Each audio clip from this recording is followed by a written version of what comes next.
Boa noite a todos. Boa noite não, né? Boa tarde a todos. Tudo bem, gente? Maravilha. Vamos então? Vocês estão prontos?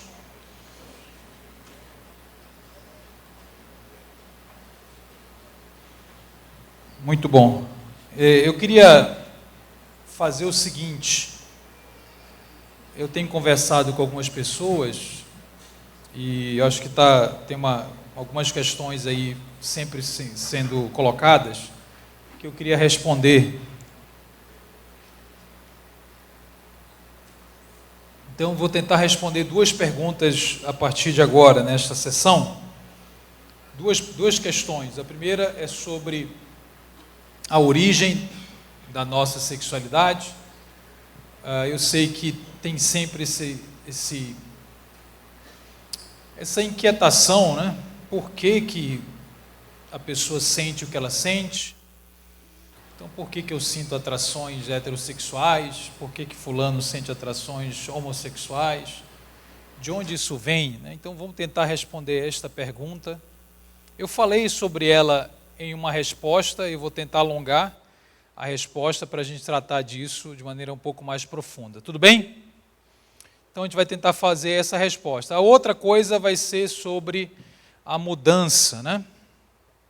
Então, se é possível haver mudança na sexualidade.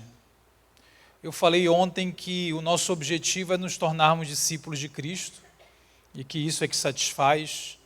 Portanto, o nosso foco não é produzir mudança na sexualidade da pessoa, no sentido de produção de heterossexualidade. Não porque isso não é possível, mas porque a Bíblia não apresenta um método para fazer isto, não tem um passo a passo na Bíblia para fazer isto, e não tem uma comissão na Bíblia para fazer isso, ou seja, Deus não nos enviou para fazer isto. Aliás, eu vou começar pela segunda pergunta, né? É possível mudar de atração? Vamos começar por essa, então. Então, a Bíblia não apresenta nenhum método de heterossexualização. Você lê a Bíblia inteira, não tem momento algum dizendo assim, olha, se você quer ter atração hétero ou quer casar, então siga estes passos. Isso não existe na Bíblia. E a Bíblia nos manda fazer uma coisa, ela tem uma missão para a igreja. Qual é a missão da igreja?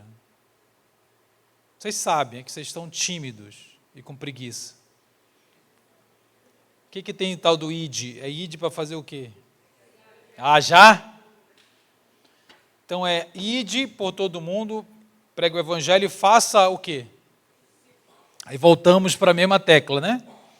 Então, ID por todo mundo, prega o evangelho e faça um discípulo. Então, nós sabemos como fazer um discípulo, a Bíblia explica como fazer um discípulo, e nós temos um chamado para fazer isto. Então, é como se nós fôssemos, imagina que nós somos uma fábrica que produz um produto. Então, tem um processo e só faz uma coisa. O que a igreja faz? Discípulos. Porque se a igreja pode fazer muitas coisas, mas se não fizer discípulo, ela está em desobediência. Ela nem é igreja. A gente pode ter uma banda de música? Pode, mas se não fizer discípulo, não é uma igreja. Pode não ter a banda. Se estiver fazendo discípulo, é uma igreja. Você pode ter um projeto social, um time de futebol, você pode ter uma escola, um hospital, ou pode ter nada disso. Se estiver fazendo discípulo, é uma igreja. Se tiver tudo isso e não está fazendo discípulos, está em desobediência flagrante, porque a missão é fazer um discípulo. Portanto, não está escrito ide por todo mundo e casai toda criatura. Eu não sei como fazer para as pessoas casarem, eu não faço a menor ideia. Não, eu não sei fazer a pessoa ser hétero, eu não sei. Não, mas como assim? Eu não sei, porque eu não fui chamado para isto e a Bíblia não tem método para isto. O que eu faço é ajudar a pessoa a ser discípulo de Cristo. Eu já falei sobre isso ontem, o que é um discípulo de Cristo. Que é aquele que está disposto a amar a Cristo mais do que a tudo, mais do que a si mesmo, independentemente da atração que tenha, independentemente do seu estado civil. Mas tem pessoas que casam, sim ou não? Tem. Então essas pessoas, elas são mentirosas? Não, de forma alguma. Tem pessoas que casam, tem pessoas que relatam mudanças na sua sexualidade. Essas pessoas estão mentindo? Não. Tem pessoas, irmãos, que têm atração homossexual, se convertem, elas abandonam as práticas homossexuais, elas abandonam as práticas porque entendem que isto é pecado para a palavra de Deus, isso é fato, a Bíblia considera qualquer prática homossexual como pecado. Por quê? Porque a Bíblia estabelece que a sexualidade foi criada por Deus, desde Gênesis, para unir um homem e uma mulher no casamento. Então, quando te perguntarem por que a homossexualidade é pecado na Bíblia, não é por causa apenas de 2 ou 3 textos do apóstolo Paulo, ou apenas por causa da lei lá de Levítico, embora isso seja verdade. Principalmente é o argumento criacional, esse é o principal argumento. Porque o sexo foi criado para unir um homem e uma mulher, psicológica, mentalmente, fisicamente, sexualmente. Quando o sexo não realiza isto, ele é considerado pecado, né? Seja héteros fazendo ou não héteros, não importa. São pessoas não casadas, é pecado, porque não está unindo um homem e uma mulher no casamento. Ficou claro o que eu falei?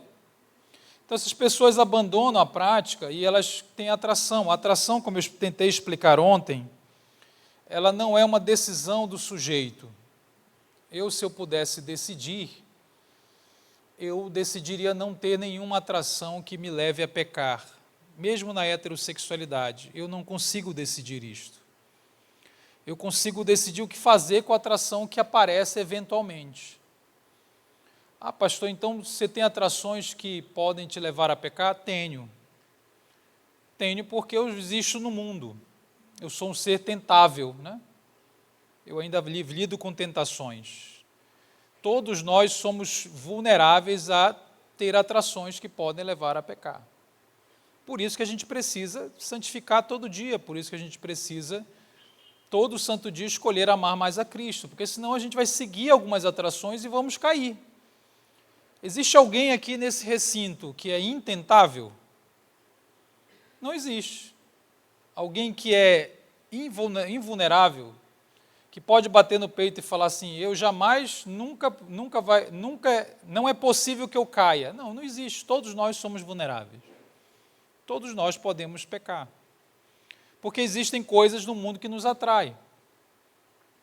Eu decido o que faço com a atração que tenho, né? Então isso está na sua vida, você que é hétero, e os héteros são a maioria da igreja. Isso está na minha vida, isso está na vida de qualquer pessoa, de qualquer discípulo, de uma maneira ou de outra. E eu preciso lidar com isso todo dia. Só que quando a gente está lidando com alguém que tem atração heterossexual, e a gente sabe que aquela pessoa é vulnerável, ela pode cair, ela pode pecar, a gente trata de um jeito. Se o nosso irmão tem atração homossexual, a gente trata de outro jeito. Essa que é a grande questão. Porque a gente se acha muito distante daquela pessoa. Não, mas eu sou hétero, eu não tenho um problema de atração. Você tem um problema de atração. A maioria dos pecados da igreja são heterossexuais ou homossexuais? O que você acha? São heterossexuais, a maioria das pessoas. Não são, é a maioria das pessoas. Heterossexuais. Quantos casamentos você conhece que terminaram em adultério? Eu conheço um monte. Heterossexuais. Porque as pessoas foram atraídas por outras e elas deixaram com que a atração definisse o que elas viveriam. Elas não viveram pelo que creem, mas viveram pelo que sentiram, que é o que eu expliquei ontem, entre o que a gente crê e o que a gente sente. A pornografia é consumida por heterossexuais porque ela é atraente, ela tem a sua sedução, o seu apelo, tem ou não tem? Então você cede aquilo que te atrai. E não é fácil a heterossexualidade. Algumas pessoas dizem assim, pastor, é que eu tenho atração homossexual. Então, eu lembro de um rapaz que ele era casado e ele vivia tendo encontros com outros homens. Era crente do louvor, sempre é do louvor.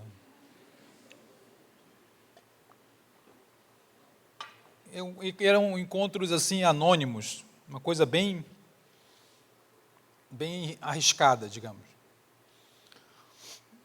E a impressão que dava era mais ou menos assim, não, mas eu vivo isso porque eu tenho atração homossexual. Ele tinha atração pela esposa e também atração homossexual, ele era considerado uma pessoa bissexual. E a esposa sabia da atração que ele tinha. Aliás, sabia? Agora eu não lembro mais da história, não lembro se ele sabia. Não lembro. E aí você para pensar nessa história e fala, nossa, mas deve ser muito difícil, né? Poxa, coitado, né? Porque é difícil lidar com essa atração e ter de dizer não a ela. É como se ele tivesse atração hétero, exclusiva, ele estaria garantido e não adulteraria. Quem me garante? Se ele tivesse atração hétero, provavelmente ele estaria vivendo a mesma coisa, só que com mulheres. Eu estou maluco ou vocês estão me entendendo? Mas qual seria exatamente a diferença? Tem um monte de homem que vive saindo com mulheres. Porque eles não conseguem lidar com esse fato. Então, se você muda a atração, não necessariamente você vai se converter. Mas por que você se converteria? O apelo continua. Entende? O mundo continua te chamando. Você só mudou de estação. Não tem sexualidade fácil, irmãos. Não tem. A fácil é a sua, porque é dos outros, né? Porque o que atrai você não me atrai. Você olha para certas pessoas e para mim não significa nada, graças a Deus. Então, queridos, deixa eu contar uma história. Lá vamos nós, né? Um dia eu estava no Instagram e uma mulher me mandou uma mensagem, uma mulher que eu não conhecia. Você sabe o que é um direct? Você tem idade para saber o que é um direct? É uma mensagem privada no Instagram. E ela mandou uma mensagem dizendo assim, pastor, seu ministério é uma bênção, mas eu sinto coisas, quando eu te vejo, eu sinto coisas que não devia. Ela meteu essa. Pessoas que são atraídas por qualquer coisa, né? O diabo, né, leva a pessoa a isso. E ela disse, eu não deveria porque o meu marido é maravilhoso. Vejam vocês. Aí ela terminou dizendo assim, eu devo parar de te seguir ou orar mais?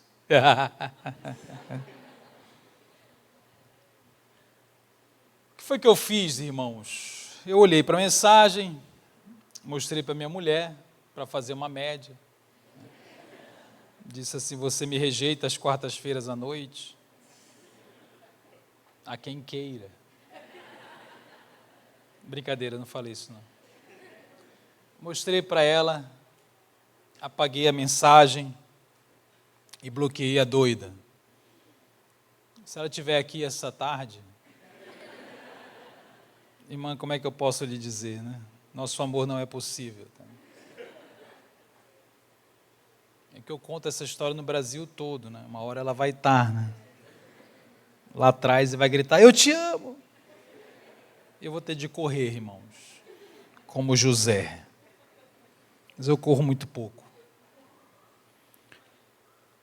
Irmãos, nesse dia o meu ministério poderia ter começado a acabar. Vocês estão rindo? Nesse dia meu casamento poderia ter começado a acabar. Sabe por quê? Porque ela usou uma expressão muito interessante. Ela falou assim: eu sinto que não deveria. É aquilo que eu falei de reação. Lembra que eu falei ontem sobre as reações? Então ela sentiu uma coisa, ela decidiu fazer o quê? Mandar uma mensagem. Mas o problema, a reação mais importante não é a dela, é a minha. O que você acha que eu sinto quando leio isto? Repulsa? Não. Deixa eu ver quem é. Mas eu contei a história e você achou ela confortável. Por quê? Porque você separou 3 coisas. Preste atenção. Você, sem querer, você fez uma separação de 3 coisas. Eu falei o que eu fiz, não falei? Na sua cabeça, isso é o que importa. Tanto é que você riu. Você não ficou escandalizado. Porque o que importa para você é o que eu fiz. Você separou o que eu fiz do que eu eventualmente senti. Entende? Ao sentir algo, eu fiz aquilo que eu disse que fiz porque eu preferi fazer o que eu creio e não fazer o que eu estava sentindo. Você está me acompanhando aqui? Então você fez essa separação. Não importa o que ele sentiu, importa o que ele fez. Você ouviu a história e seguiu a vida. A terceira coisa é a minha identidade, é quem eu sou. Você não questiona quem eu sou a partir dessa história. Eu duvido, se eu contar essa história no grupo de homens, eles vão olhar para mim assim e falar: mas por que você está falando isso? Quer dizer que isso tentou você? Ah, então você tem um demônio? Eu duvido. Ah, então, mas você não é liberto? Eu duvido. Porque o que eu senti é só o que eu senti, o que importa é o que eu decidi fazer. E a minha identidade não está associada ao que eu senti. A minha identidade não tem a ver com isso, ela está definida em Cristo.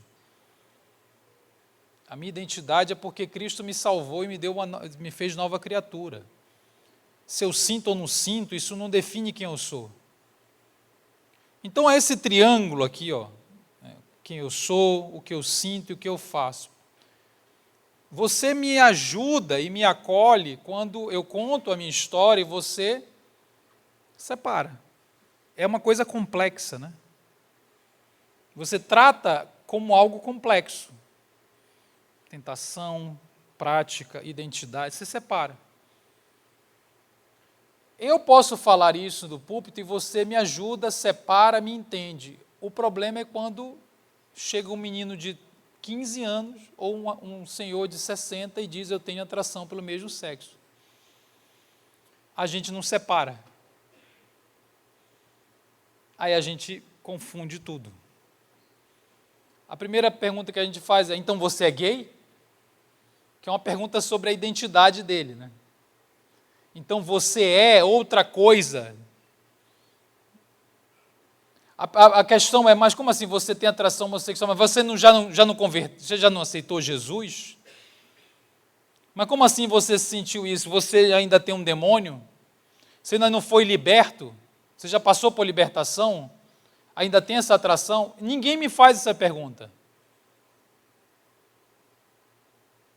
Porque esse indivíduo também não escolheu ter a atração que tem. Ele escolhe o que fazer com ela. E ele escolhe abandonar o pecado. A sua identidade em Cristo não está associada ao que ele sente. Deixa eu falar um pouquinho de identidade.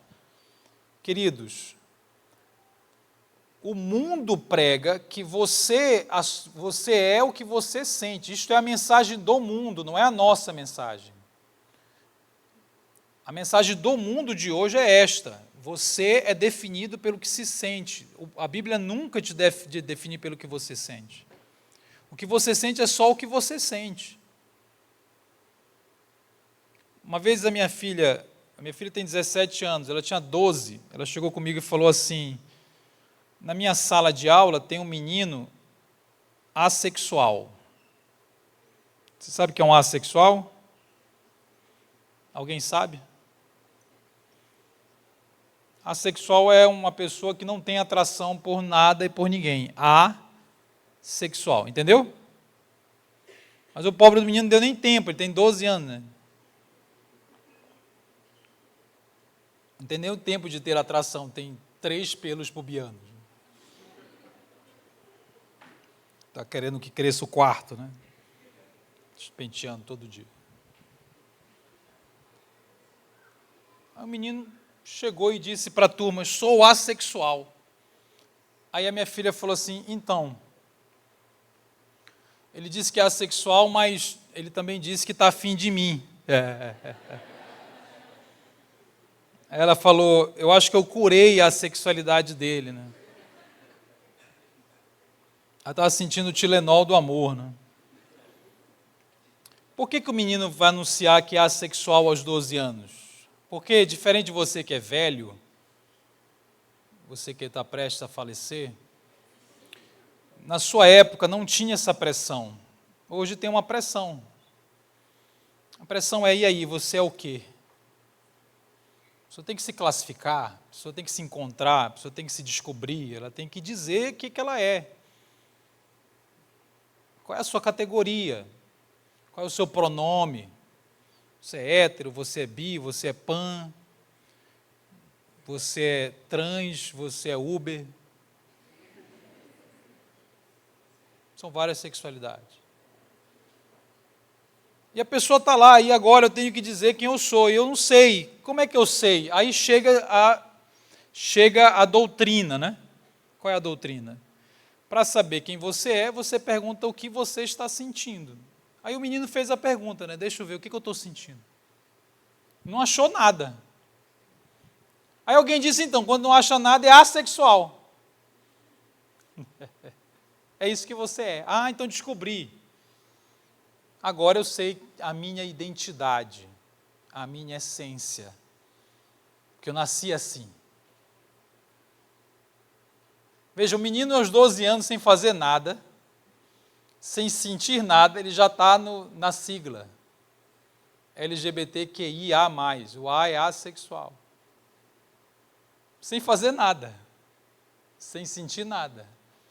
Ele apenas entrou na sua categoria identitária, eu descobri quem eu sou. E aí a sua sexualidade passa a ser tratada não como uma prática, como um afeto, é tratada como a essência do seu ser. É isso que o mundo quer que você fale.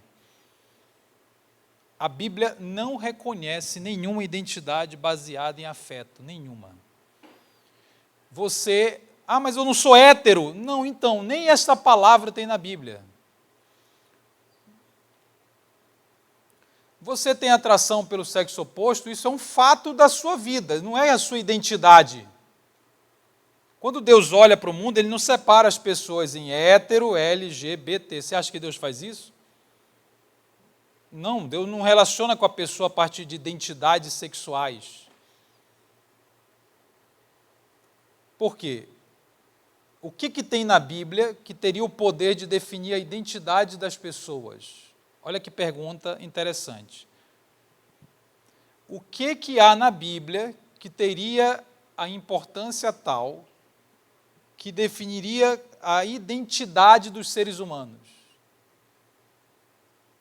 Qual é o elemento da Bíblia que faz com que você seja uma coisa ou seja outra coisa, tenha uma natureza ou tenha outra natureza? Uma identidade mude para outra identidade. O que é? Só tem uma coisa com este poder na Bíblia.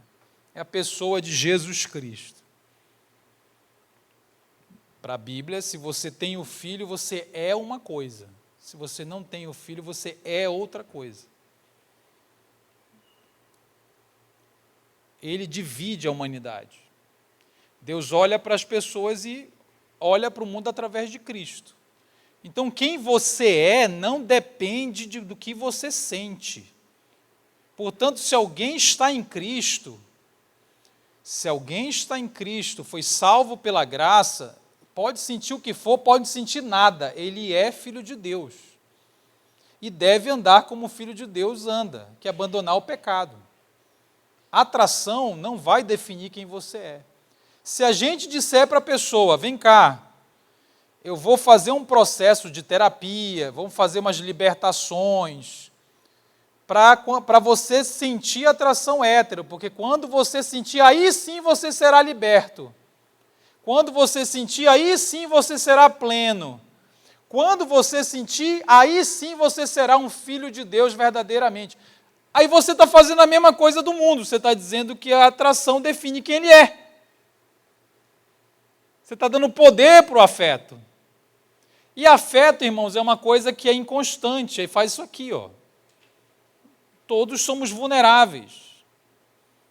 Então eu estou dando poder para uma coisa que pode variar.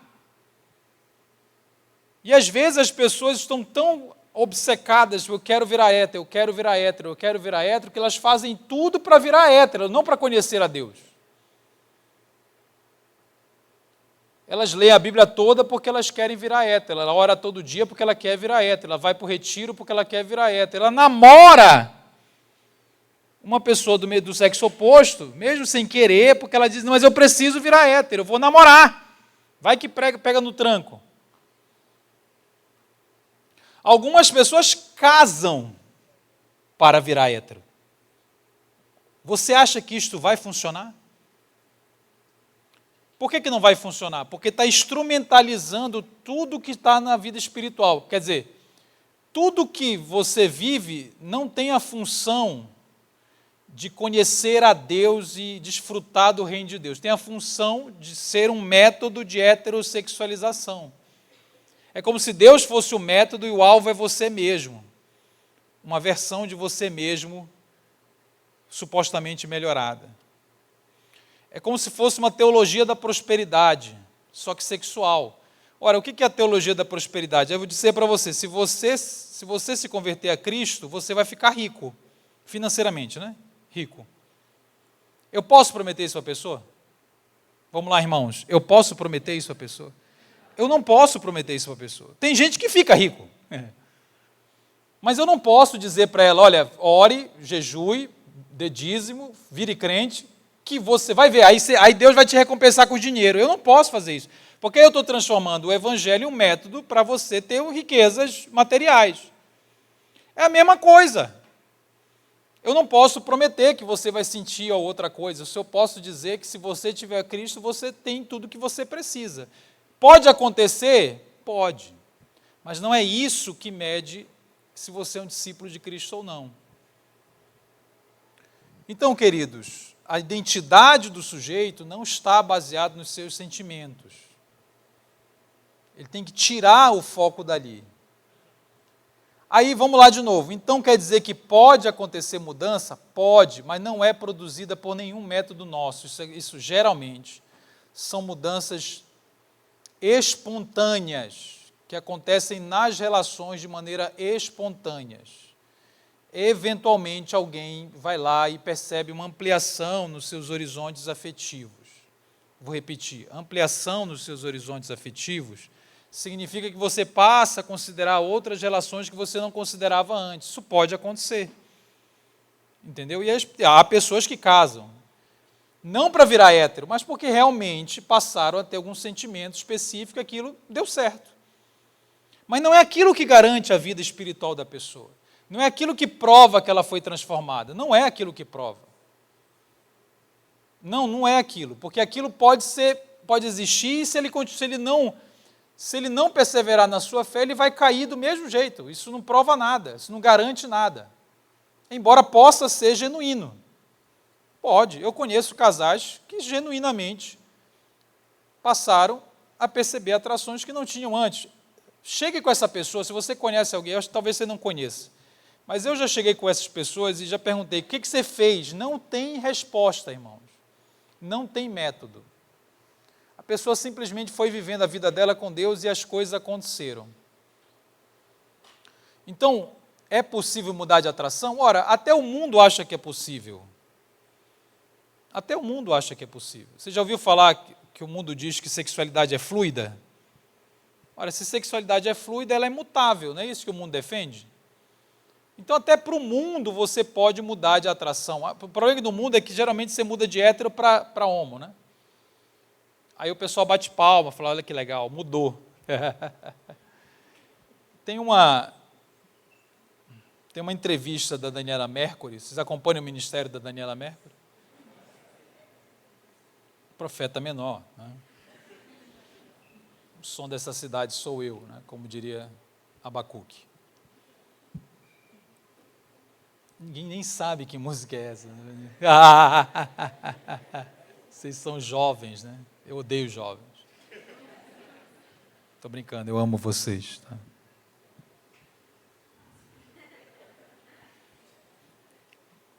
A Daniela Mercury, há anos atrás, já tem bastante tempo, tá? É que eu não me atualizei dos exemplos, eu ainda estou na Daniela Mercury, ainda estou tentando elaborar a Daniela Mercury. Tem o Lulu Santos também, mas são drogas mais pesadas. Né? A Daniela Mercury, quando ela assumiu a parceira, na época, já tem tempo, ela deu uma entrevista, aí o entrevistador perguntou assim, então você sempre foi lésbica? Estava vivendo tudo um relacionamento de fachada, porque ela sempre estava com homens, né? Vocês que acompanham de perto sabem, né? Ela sempre estava com homens, aí ela assumiu uma mulher. Então a pergunta foi, você sempre foi lésbica e você estava, fingindo que era hétero?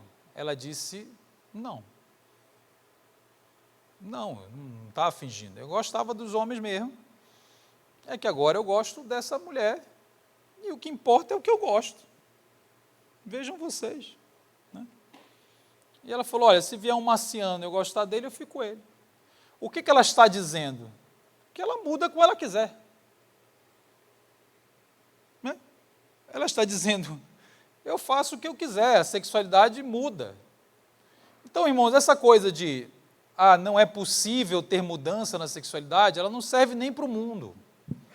Sim, existem mudanças na sexualidade, mas não, eu não tenho a receita, ninguém tem essa receita, a igreja não é o lugar onde você vai produzir este fenômeno, o nosso foco não é produzir esse fenômeno, o nosso foco não é produzir o casamento, isso aí é uma questão secundária que pode acontecer ou não. Por que secundária? Porque nós não controlamos, nós não podemos prometer para as pessoas, e não depende disso a vida espiritual da pessoa.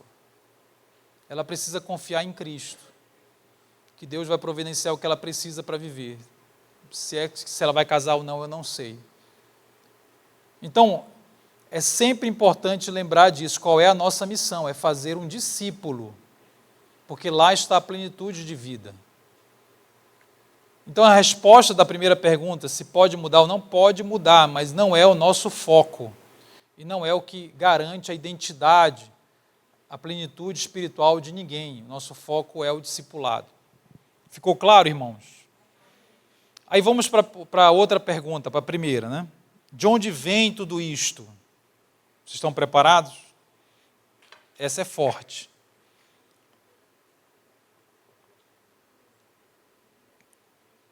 De onde vem tudo isto?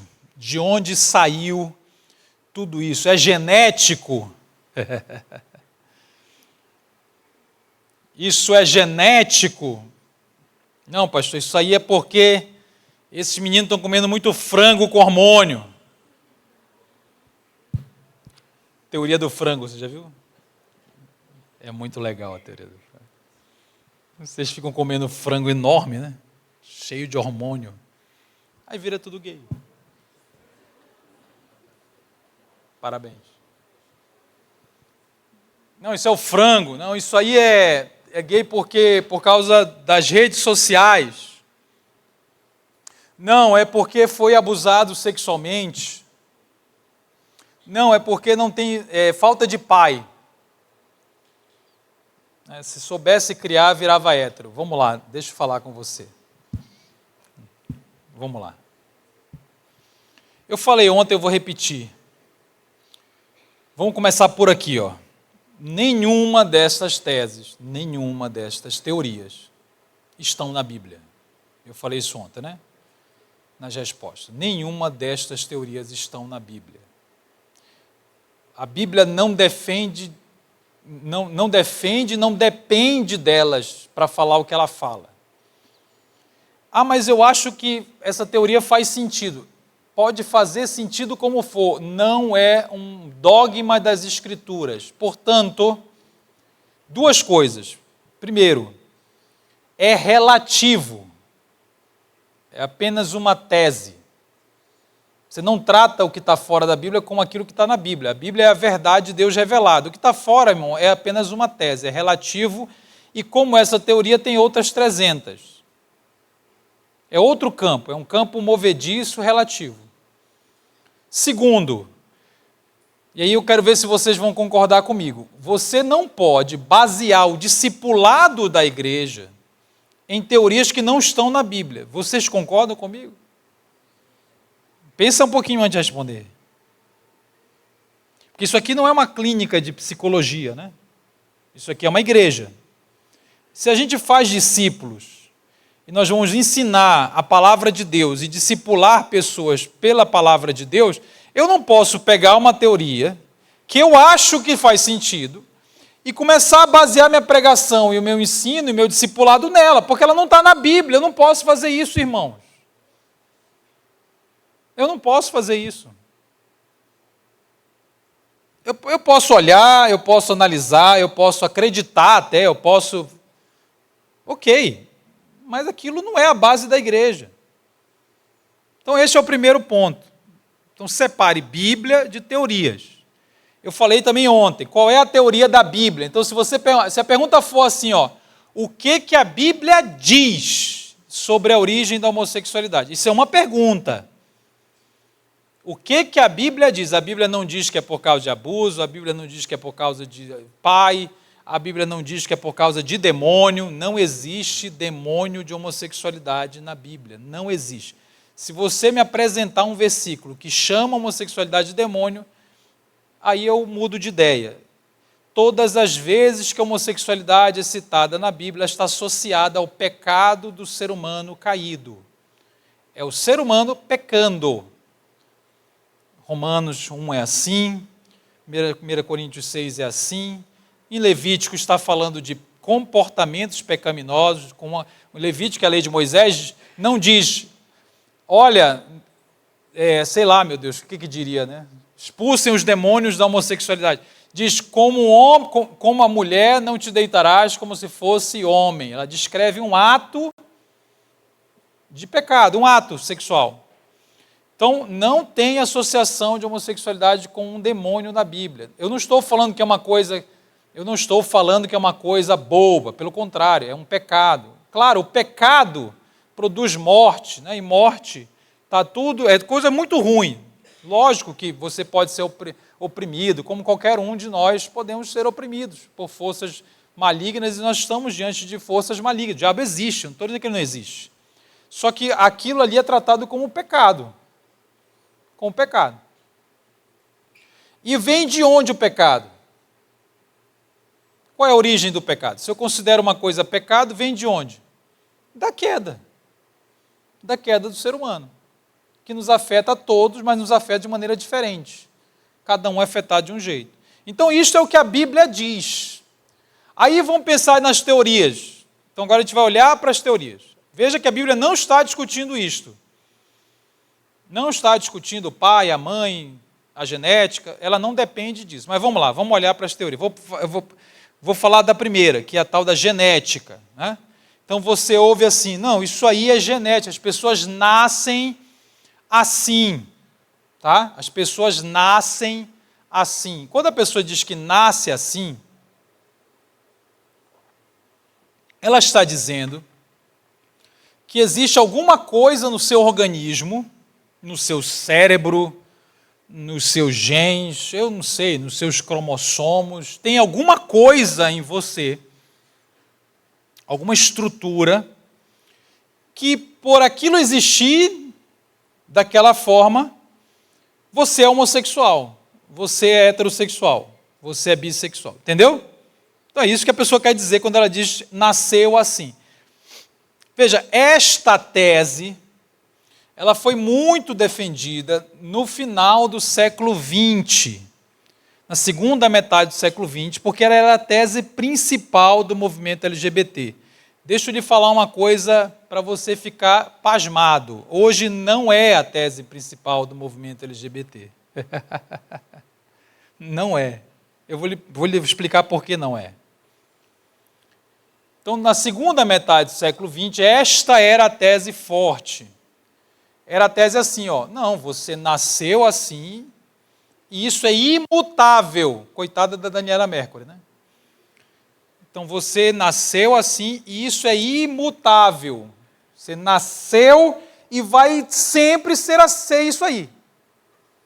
Porque é um fixismo, né? Está fixado em você. Você é por nascimento e nunca vai ser outra coisa, porque é impossível deixar de ser. Esta era a tese. Por que essa tese era boa no final do século XX? Você sabe por quê? Porque haviam movimentos que precisavam, eram movimentos políticos e sociais, que precisavam definir um agente social coeso para defender. Eu preciso dos direitos dos homossexuais. Mas o que é um homossexual? Não, homossexual é aquela pessoa que nasceu assim, ó. E ela sempre vai ser assim. Então precisava definir essa pessoa, né? Para ir lutar por seus direitos. Então essa era a tese. Só que passou-se os anos e evoluiu muito o conhecimento, principalmente sobre o genoma humano, que são os nossos genes. E as teorias e as pesquisas, elas nunca chegavam a uma conclusão sobre que estrutura é essa que define a sua sexualidade por completo. Não existe. Os estudos mais famosos eram com gêmeos idênticos. Se você der um Google, você acha, tá? Pesquisas com gêmeos idênticos, tentando provar que se o gêmeo tem a mesma carga genética do outro, eles vão ter que ter a mesma orientação genética, se a genética é a única coisa que importa. E sempre era inconclusivo, metade tinha, metade não tinha. O hipotálamo de cadáveres homossexuais. Tinha um engraçado que era do dedo anelar. Esse dedo aqui é anelar que chama, né? Era um engraçado. Era se o dedo anelar for maior que o indicador, a mulher, é da mulher, tá? A mulher lésbica. Então, dá uma olhada aí. Claramente lésbica, né, irmã? Você nem quer olhar, né? Está com medo de olhar, né? É para olhar, gente. Eu sou lésbica, olha aqui. Tinha um engraçado do dedo anelar. Essa aí claro que é uma pesquisa absolutamente vazia, né? As outras eram mais sérias. Tinha também com moscas. Só que nunca se chegou a essa conclusão, tá? E por que foi abandonada essa teoria? Por causa dos movimentos de gênero. Eu estou indo bem devagar para ver se você entende. Por causa dos movimentos de gênero. Os movimentos de gênero eles surgem depois, já bem no finalzinho do século XX. Esses movimentos de LGBT surgem 60, 50, 60, 70. Os gêneros 80, 90. O que aconteceu? Se você parar para ver a sigla, ó, LGBT, não é isso? Até o B está se falando de atração, ok? Atração. Então é L, lésbica, mulher que é atraída por mulher, G, gay, então homem que é atraído por homem, B, atraído pelos dois, bissexual. Aí quando chega no T, muda, porque agora é identidade, no sentido de transgênero não é uma atração. Veja que mudou. Transgênero não é uma atração. Transgênero questiona se eu sou homem ou não. É um outro debate. É uma outra discussão. É como não é se eu sou atraído por homem ou se eu sou atraído por mulher. É se eu me vejo como homem ou mulher. É uma outra coisa. Deu para entender? Então, o debate transgênero não é sobre a atração sexual. É sobre como eu me percebo. Eu olho no espelho e eu não me reconheço como homem. eu sou uma mulher. Aí eu vou vestir uma roupa de mulher, vou colocar uma prótese, vou tomar hormônio, vou tirar o meu órgão sexual, vou fazer uma cirurgia de redesignação sexual, porque eu sou uma mulher aos meus olhos. Isso é uma outra coisa. Né? Então nós estávamos falando de uma coisa que é a atração, aí começaram a discutir outra coisa. Aí, quem eu sou, se eu sou homem, se eu sou mulher, ou se eu não sou nada, nenhum dos dois. Muito bem. Ora, qual é a ênfase dos movimentos transgêneros? Qual é a ênfase?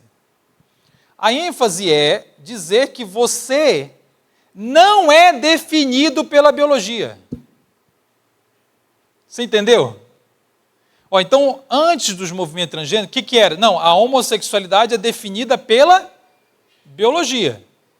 Ok? Porque você nasce gay. Os movimentos transgêneros começam a dizer o quê?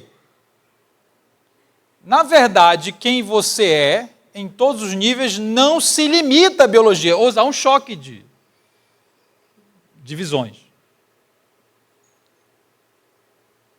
Então, a partir daquele momento, se questiona exatamente o poder da biologia de definir o ser humano. Para o LGBT atual, a biologia não quer dizer nada. Não quer dizer nada.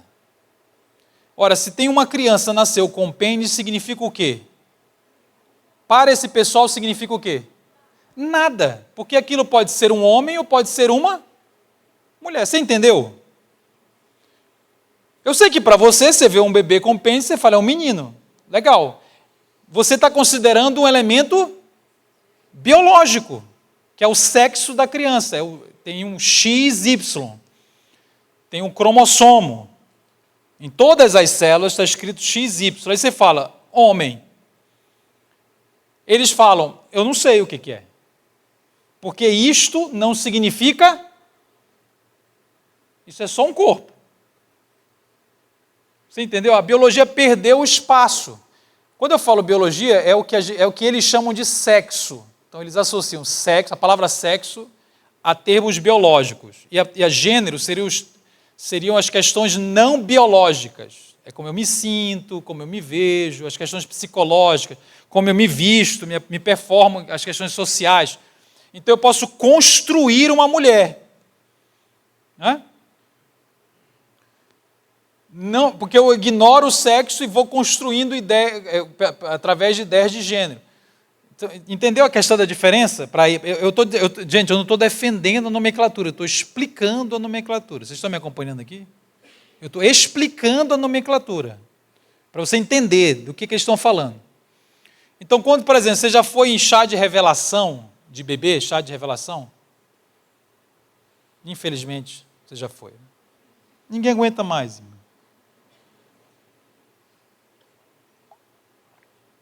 Quando tem o chá de revelação, o que se revela? Vamos usar a nomenclatura do mundo, tá? Só para você entender. Segundo essa nomenclatura, se revela o sexo ou o gênero? O sexo ou o gênero? O sexo, segundo essa nomenclatura. Por quê? Porque foi feito um exame, não é? Foi no médico, aí o médico fez um exame e disse, é macho.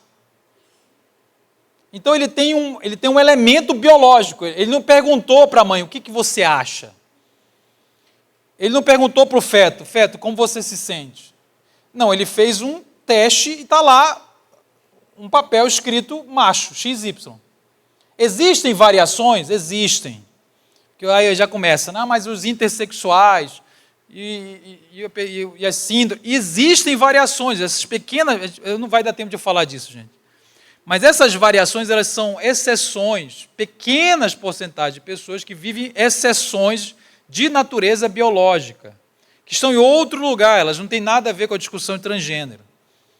Essas pessoas, principalmente os intersexuais, eles têm características dos dois sexos, na sua conjectura biológica, eles são outra coisa. Um transexual não tem nada a ver com isto. O transexual está completamente perfeito, biologicamente, mas ele não se reconhece.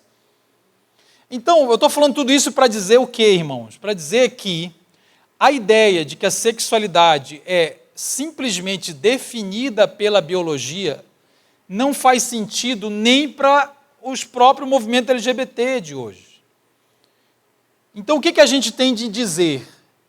Que existe, sim, uma parte biológica, porque a gente não pode desprezar a biologia.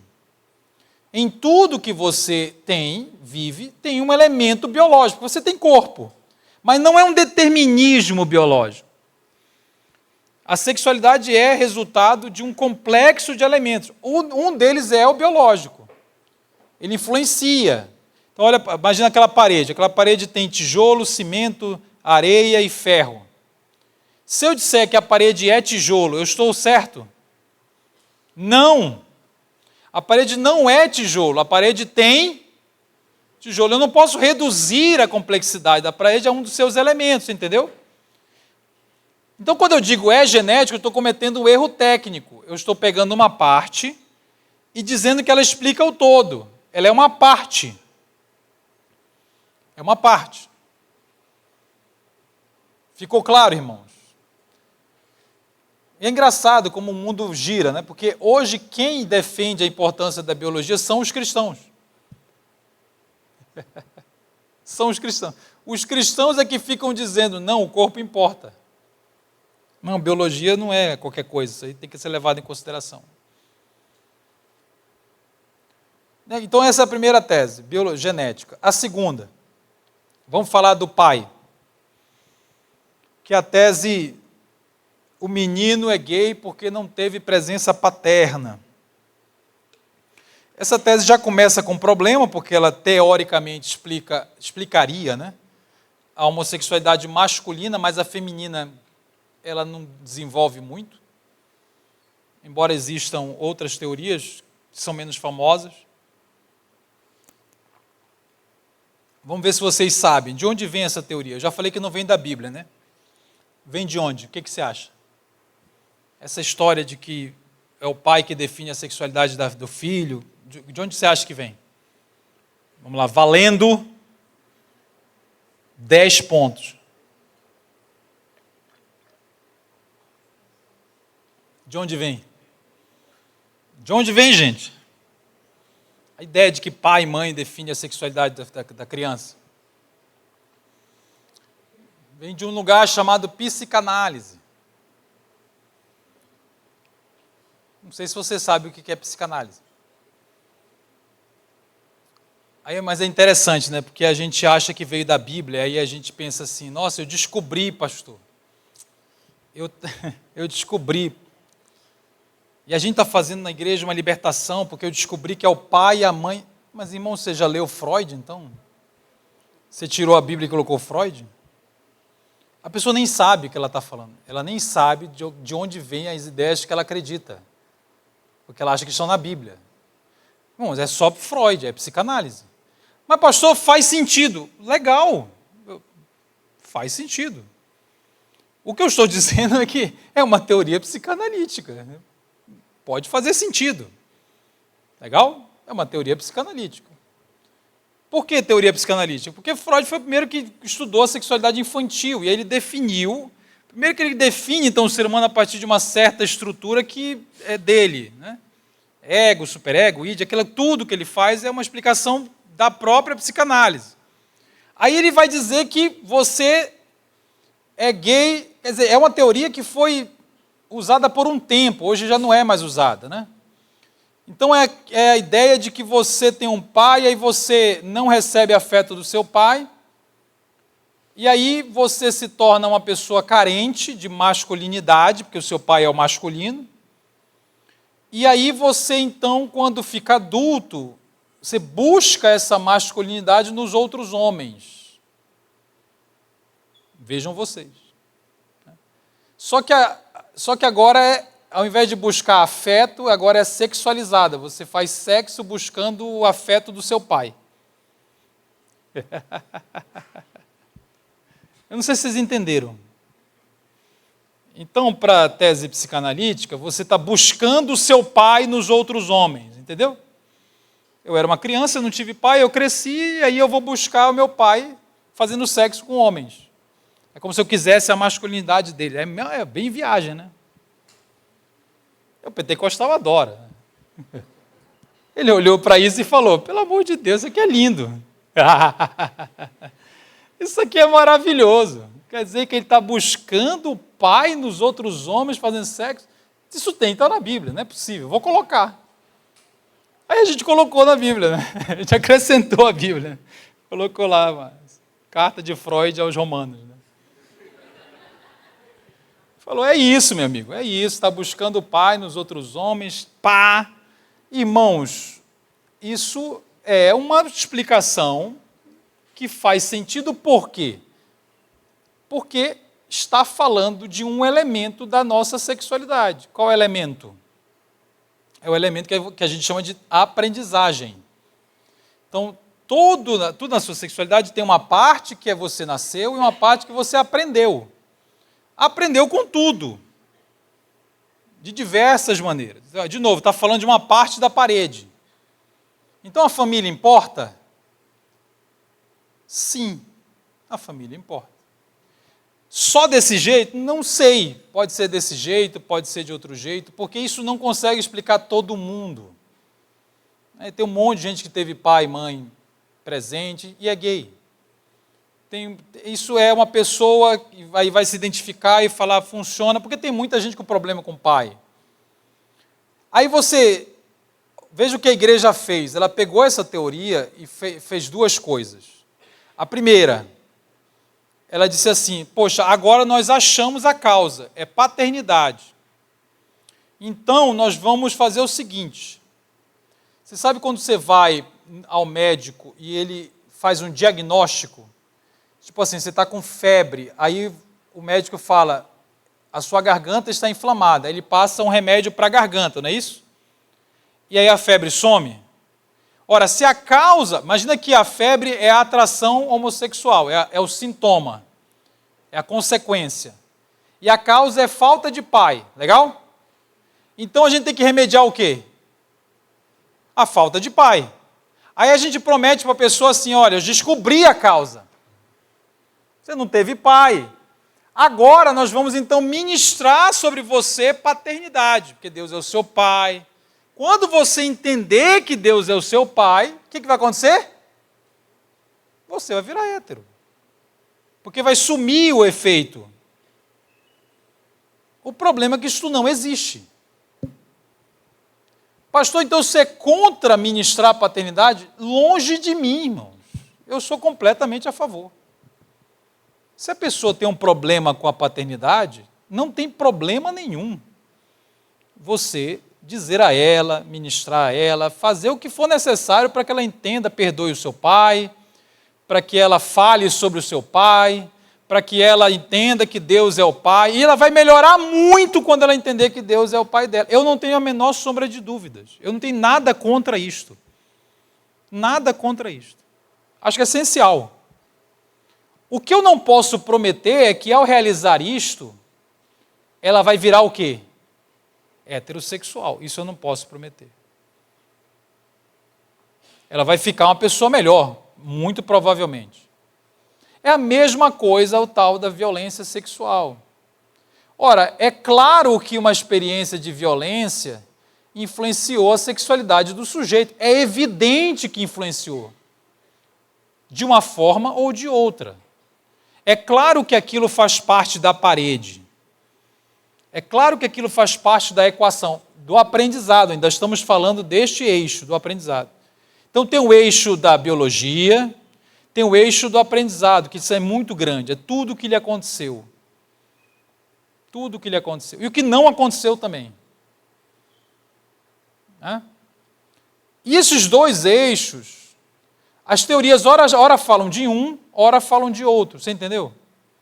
Ora elas destacam um pedaço, ora elas destacam outro pedaço. Qual é a resposta mais certa e honesta? Não existe uma explicação única para a homossexualidade. Não existe uma explicação monolítica. Ela é fruto de um emaranhado complexo de elementos que estão vinculados a esses 2 grandes eixos. E tem um terceiro e último. Qual é o terceiro e último? Eu falei ontem rapidamente, que é o eixo da subjetividade. Vamos lá. O exemplo que eu dei ontem qual foi? Não sei se vocês lembram. Eu falei assim, se você tem 10 crianças de 5 anos e os pais morrem, todos os 10 pais morrem no acidente aéreo, no mesmo dia, essas crianças vão reagir a essa morte da mesma forma? Não. Por quê? Por causa da subjetividade. Então, se alguém passa por uma violência sexual, dá para eu cravar o que vai acontecer? Não, porque a pessoa vai elaborar aquela violência de uma determinada forma, que é imprevisível, que é única, porque ela não é... Irmão, não existe ninguém igual a você no planeta. E todo mundo que nasce, nasce uma coisa que nunca existiu. É assustador, irmão. As 8 bilhões de pessoas são todas inéditas. Nunca se repetiu uma pessoa. Todo chinês que nasce hoje, se acha tudo igual. Tudo diferente, nunca existiu. Cada indiano que nasceu, se acrescentou no planeta Terra uma coisa, uma variável de instabilidade. Por quê? Porque aquilo é novo. Nós não sabemos o que vai acontecer. O que aquela pessoa vai desencadear no mundo? Eu não sei. Quando Hitler nasceu, era só um bebê com um bigode.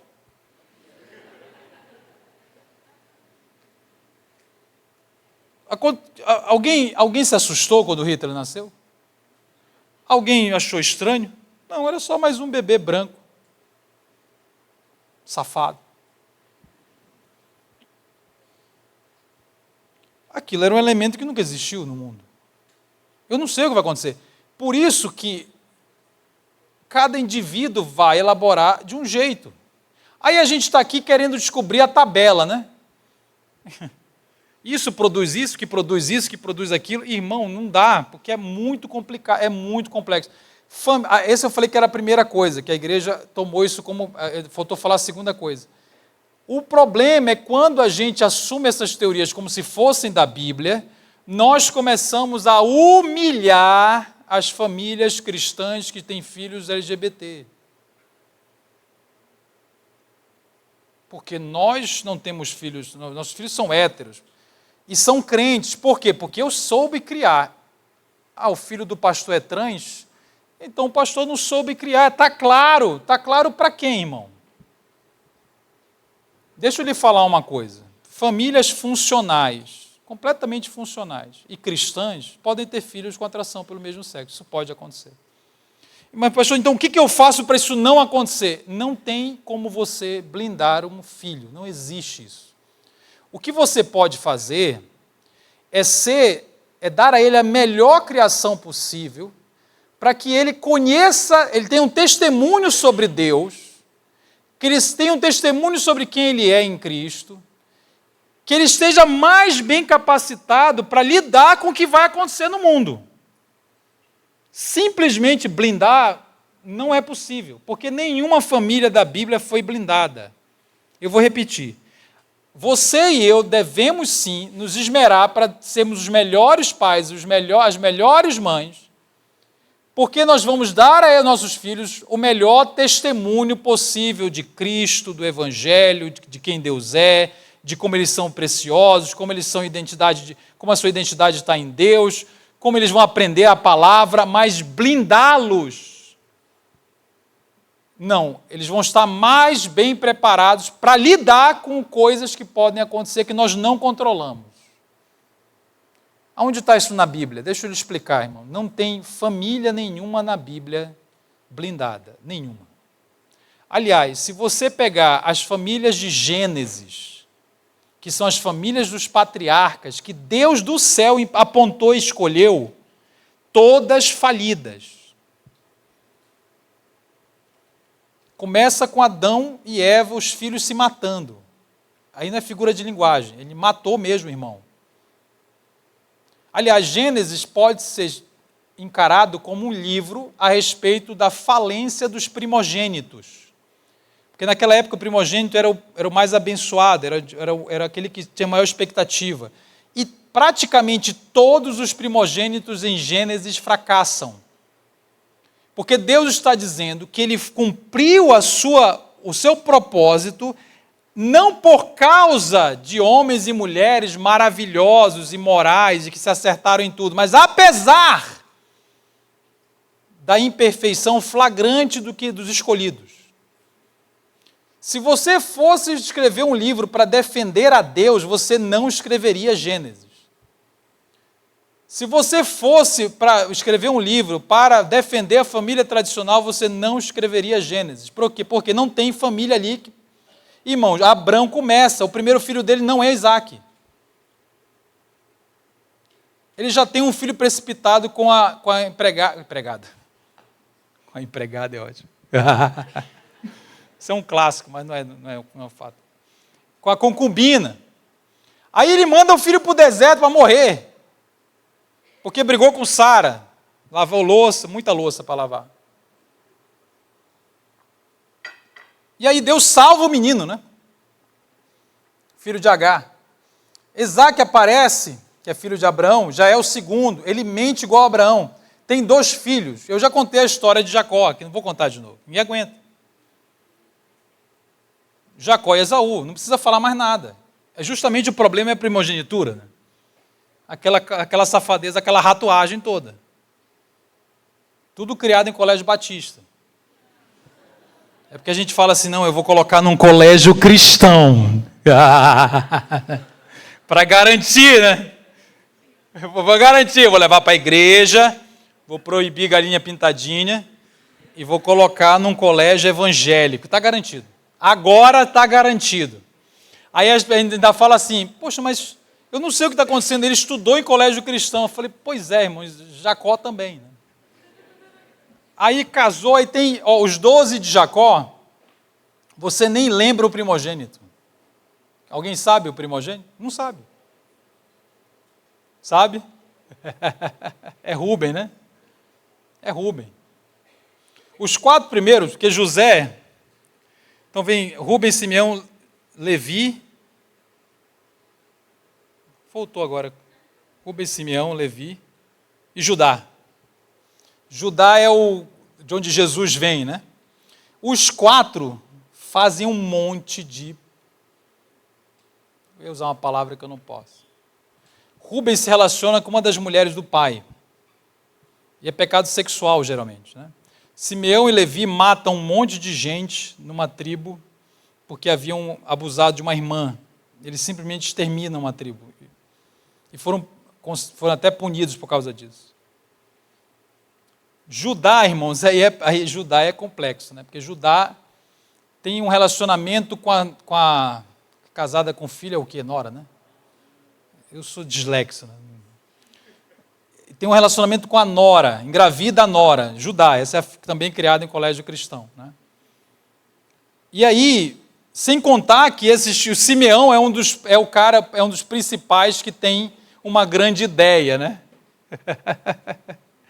Ele fala assim, esse menino aí, José, a gente podia matá-lo. Ele falou, não, peraí, a gente pode vender. É um empreendedor. Ele abre uma MEI, né? Ele abriu uma MEI, viu o pessoal e falou assim, vamos vender. Veja Simeão como é uma pessoa maravilhosa, né? Irmão, os caras venderam o irmão, né? Aí mata um bicho, vai com o pai, não, morreu. E passa-se décadas, né? Irmão, eu não sei se você já acostumou com essa história, mas ela é bizarra. Ela é completamente bizarra. Isso é a família que Deus escolheu. E aí você fica, mas por que isso está na Bíblia? Mas por que raios isso está na Bíblia? Não era para ser assim, né? Então, Jacó, aí teve os filhinhos, todos casaram, virgens, aí teve os filhinhos. Mas por que não é assim? É porque, na verdade, irmão, ninguém está blindado não, irmão. Aí a gente está aqui e aí vê uma família em crise e a gente se considera superior, né? Fala assim, tá vendo? Eu sei criar. Meu filho é crente. Se você acha que o seu filho é cristão por causa da sua criação, você está tentando roubar a glória de Deus. O seu filho, que é bom, que é legal, que nunca desviou, que é uma pessoa maravilhosa, que é uma bênção, nasceu morto nos seus delitos e pecados. O seu filho, hétero, maravilhoso, moral, nasceu merecedor dos mais quintos dos infernos. Aí Jesus olhou para ele e pela misericórdia oceânica da sua graça o salvou. É por isso que o seu filho é salvo. É por isso que o seu filho é uma bênção, porque Deus teve misericórdia dele. Não fui eu. Mas pastor, eu fui uma testemunha, eu fui um instrumento. É verdade. Deus te usou. Você foi um bom pai, uma boa mãe, Deus te usou. Deus usa as mulas, irmãos. Paulo dizia que a essência do poder não está no vaso. O vaso não deve se gloriar. A essência não é nossa. Deus nos usou apesar de nós. E Ele salvou os nossos filhos. É dele a glória. É dele a glória. Se o seu filho é uma bênção, olha lá, olha de quem é o mérito. É o mérito de Cristo, pela sua graça, que te usou sim. Graças a Deus. Porque também Ele foi gracioso e te usou. Os outros pais também foram usados por Deus. Também erraram, como você também errou. Só que eles estão vivendo outras circunstâncias. A sexualidade é mais complexa do que isto. Então a gente tem de parar de fofocar, falar mal das famílias e tentar ajudar as famílias, porque elas estão em crise. Elas já estão se sentindo culpadas. Elas já estão se sentindo culpadas. Elas não precisam que a gente aumente esse fardo. Elas estão lidando com o caos do mundo, com a queda, com as consequências da queda. Mas eu vou continuar, já são 6:30, meu Deus do céu. Eu perdi completamente a noção do juízo, né? O juízo de Deus sobre nós. Eu vou continuar na próxima sessão. E acabou, é só isso. Eu estou tentando criar alguma coisa para acabar, mas eu não sei o que eu falo. Então já acabou. Irmãos, ainda tem livro. Se você ainda não comprou um livro, você está perdendo a oportunidade de adquirir o livro. É um livro que serve para você ensinar, para você entender.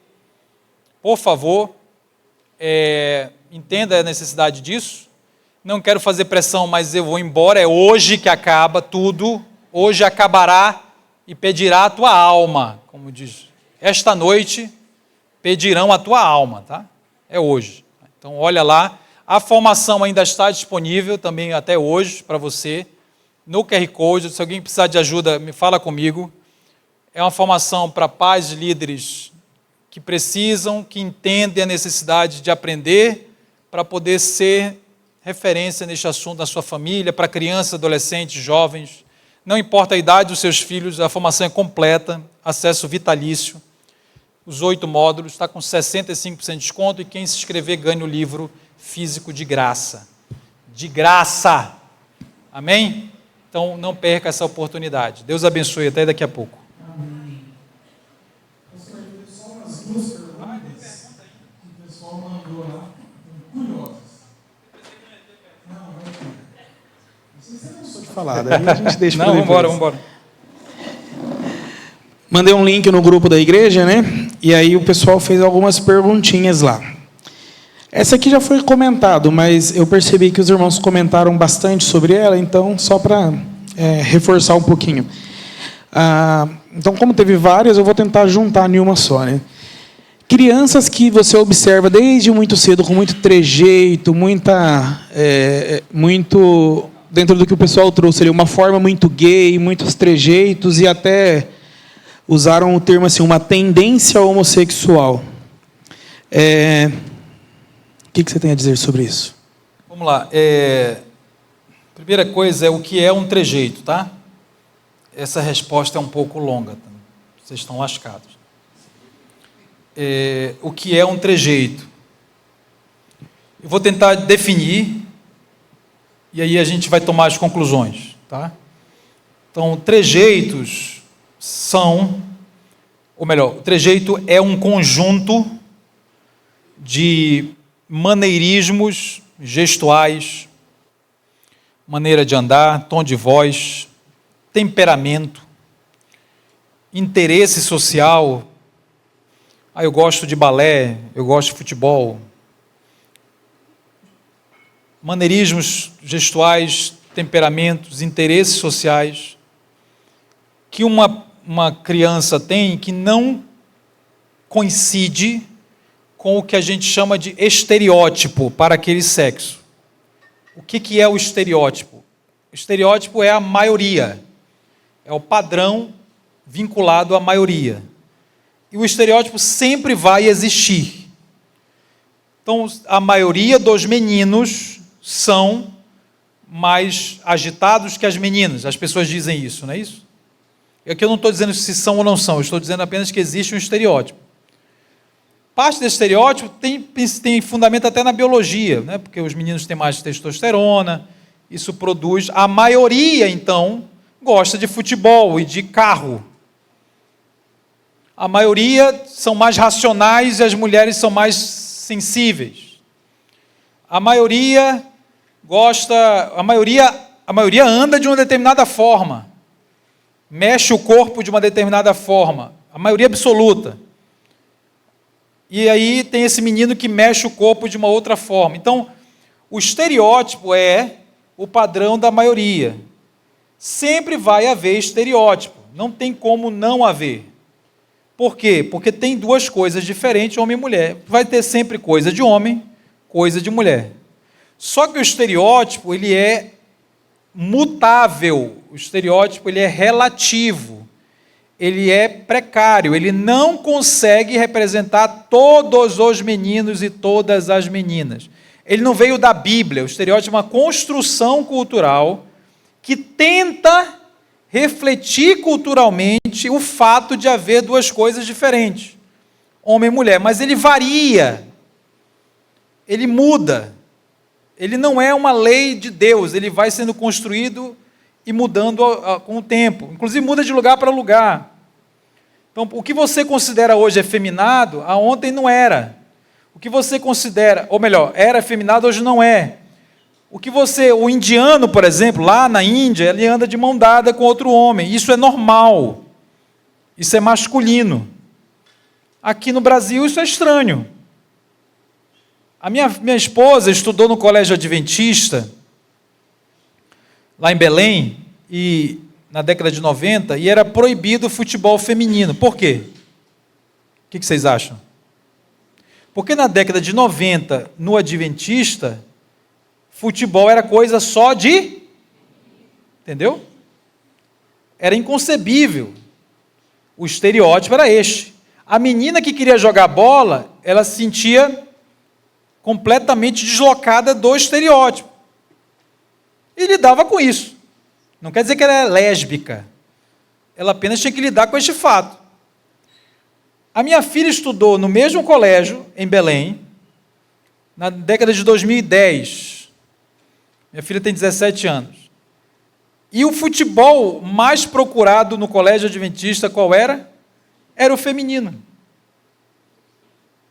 O que mudou? O estereótipo. Então, em 2010, uma menina que queria jogar bola, ela simplesmente se matriculava e jogava bola. Não, isso não a fazia lésbica, isso não a fazia menos homem, isso não a fazia nada, era só futebol. Porque o estereótipo muda, roupa, né? Eu não vou aqui dar exemplo, porque é tudo na vida, roupa, cor, as coisas vão se alterando. Então, estereótipo, ele é assim, ele sempre vai existir, mas ele não consegue traduzir todas as pessoas de maneira perfeita. Então, existem pessoas que não estão de acordo com o estereótipo. Essas pessoas são homossexuais? Não, elas têm características que não coincidem com o estereótipo. Se eu olho uma criança ele se mexe de um jeito que não é a maioria dos meninos, eu não posso concluir, é gay. Eu posso concluir, a maneira como ele se mexe não corresponde à maioria dos meninos. Se o tom de voz é diferente, eu não posso concluir, é gay, eu posso concluir, isso é estranho porque ele não coincide com a maioria dos meninos. A criança ainda não tem atração coesa, atração sexual definida e coesa, isso não está ainda na infância. Então, quando você diz que é gay, você está sendo precipitado. Em alguns casos, você está sendo até irresponsável. Porque é a mesma coisa que fazem com supostas crianças trans. É a mesma coisa. Mesmo que a criança diga, eu estou no corpo errado. Então, existe uma pequena percentagem de pessoas, mas muito pequena, que pode até ter esse discurso, que não é trejeito, tá? Já não estamos entrando em outra seara, né? Mesmo quando isto é dito, você não pode dizer que a criança é trans. Por quê? Porque ainda não se desenvolveu o suficiente para saber o que vai acontecer nas suas atrações, na sua identidade de gênero, etc. Identidade de gênero é um termo que o mundo usa, né? Inclusive, a literatura, ela diz que a maioria das crianças que afirmam que estão no corpo errado, que é uma coisa extrema, muito mais extrema do que ter um trejeito. Essas crianças não são trans. A maioria não são. Na fase adulta, elas se resolvem de outra forma. Por que eu estou falando isso? Eu estou falando isso porque não adianta a gente tomar conclusões sobre homossexualidade, bissexualidade, heterossexualidade, transgeneridade quando olha para a criança. O que você está vendo é apenas um elemento. Existem elementos de temperamento, de interesse, de gestual, que não coincidem com o estereótipo. E essa criança vai sofrer mais. Porque ela não tem afirmação do mundo sobre quem ela é. Ela é estranhada por todo mundo. Entende? Deixa eu fazer um exercício para você entender mais um pouquinho. Todas as mulheres aqui, ó, digam a palavra amém. 1, 2, 3. Amém. Agora os homens. 1, 2, 3. Amém. O amém dos homens foi mais grave que das mulheres, certo? Isso é o estereótipo. Significa que, por motivos inclusive biológicos, a maioria dos homens tem a voz mais grave. Quando você joga no grupo, aparece o estereótipo. Mas se eu ouvir o amém de cada um individualmente, o que pode acontecer, irmãos? Individualmente pode ter um homem com amém mais agudo que uma mulher. Isso não faz gay, não faz nada. Significa que nesse pequeno elemento, ele não coincide com o estereótipo. Nesse pequeno elemento. Agora generaliza isto. Para a maneira como você senta, para a maneira como você anda, para a maneira como você... Eu gosto de arte, eu gosto de balé, e eu simplesmente gosto. Aí alguém diz para mim, poxa, então você não é homem. Essa pessoa não está me ajudando, ela está me prejudicando. Como assim prejudicando? Primeiro, olha onde está o seu pé. Onde está o seu pé agora? Você lembra de ter planejado colocar o seu pé exatamente aí?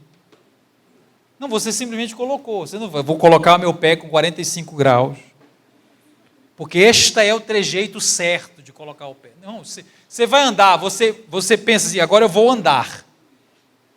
Então eu vou andar como homem. Você simplesmente anda, você simplesmente fala. Essas coisas estão aí. Estão aí. Por que elas estão? É aquele mesmo debate por que a pessoa tem atração. É a mesma coisa. São elementos que você nasceu, são elementos de aprendizado, são elementos subjetivos. É a mesma coisa. Está tudo lá. Pode ter tido a influência de mulheres? Pode. Mas também pode não ter tido. Então é sempre complexo. O fato é que está lá. Aí você faz o quê? Uma mãe chegou comigo e falou assim, eu estou ensinando a minha filha a ser mulher. Só que a filha dela era lésbica, não tinha problema com isso, porque ela sabia que ela era mulher, ela só tinha atração por mulher, mas a mãe não entendia. Ela era lésbica e era uma adulta, só que ela tratava da filha como se fosse criança. Vejam vocês, né? Aí ela me dizia assim, eu estou ensinando a minha filha a ser mulher quando ela vinha em casa no fim de semana, que ela fazia faculdade em outra cidade. ela disse, pastor, ela chegou em casa e o meu marido, o pai dela, estava lavando o carro. Aí ela falou assim, vou lavar o carro com meu pai. Eu olhei para ela e falei assim, não, porque isso é coisa de homem. Eu nem sabia. Eu sou mulher, eu acabei de descobrir. Eu odeio lavar carro.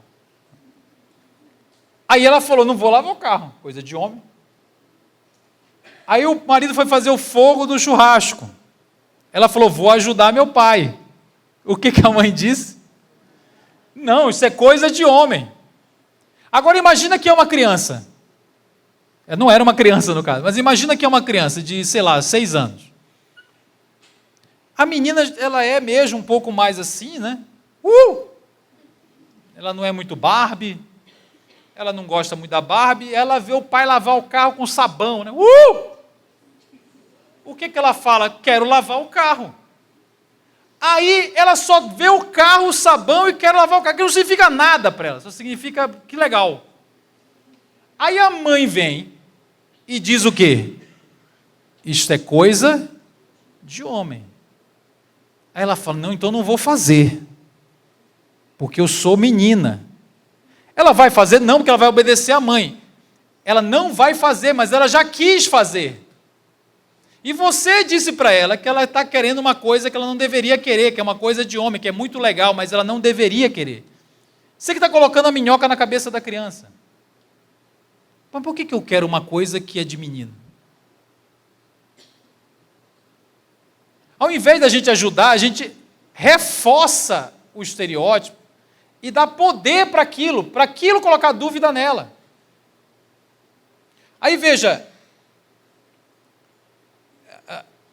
a pessoa começa, eu escutei disso de uma prima minha esses dias, ela falou assim, quando eu era criança, eu não era lésbica, mas eu não podia fazer uma coisa que parecia legal, porque era de menino. A minha visão era que ser menino era mais divertido. Eu escutei esses dias isso.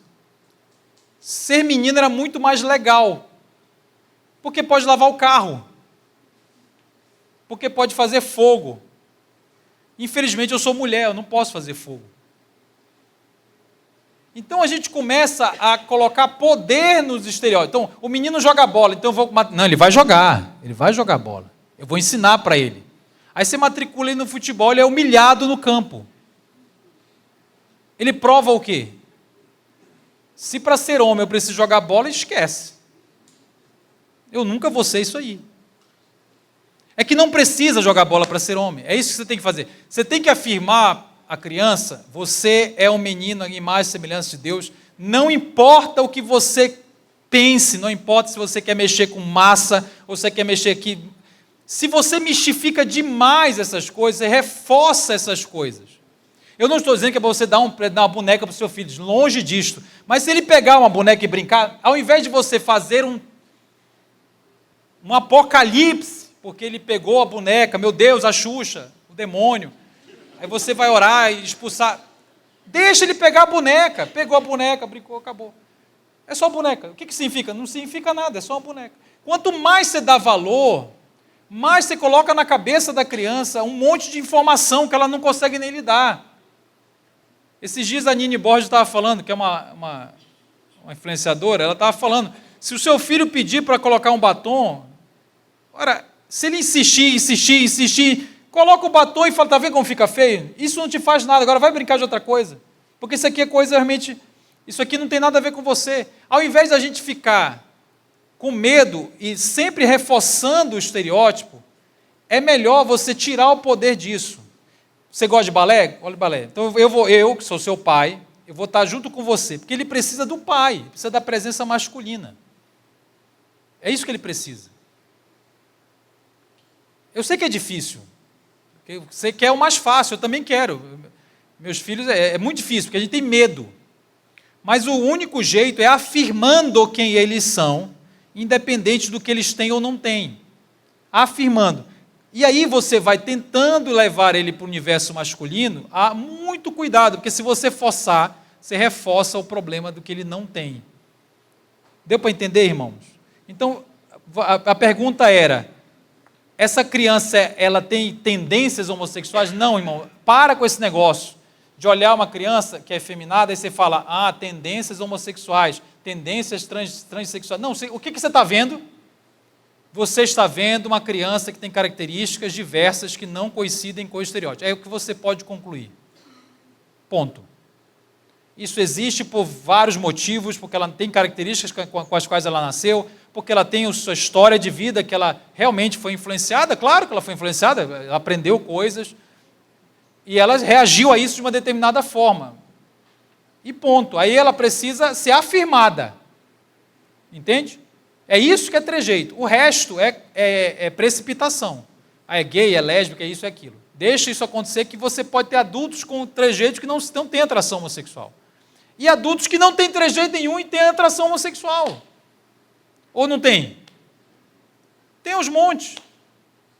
Então uma coisa não significa outra necessariamente. Eu falei que era longo. Meu Deus do céu. Fazer uma última pergunta aqui. Tem várias, mas fazer só mais uma e nós vamos para o intervalo. Fazer 3 em 1 aqui, que tem tudo mesmo, acho que é a mesma resposta, né? Devo receber o namorado do meu filho ou filha que se identifica como gay ou lésbica em casa? Segunda, né? É pecado ser padrinho de um casamento homoafetivo? Fui convidado. Eu posso fazer o seguinte? Porque eu vou falar um pouco sobre este tema na próxima palestra. Ótimo. Aí a gente ganharia tempo, porque senão eu vou ter de repetir coisas, de fato. Igual aconteceu ontem, né? Que eu falei, eu repeti. Okay. Então, eu vou responder, eu prometo que respondo. Isso aqui é um golpe, tá, gente? Vocês cobram ele. Então, eu prometo, mas não cumpro. Mas eu prometo que respondo. É a coisa do receber em casa e do casamento, né? Receber em casa, casamento gay. E a terceira tem um casal gay, eu posso viajar com eles, dormir na casa deles. Dormir com eles. Aí complica, né?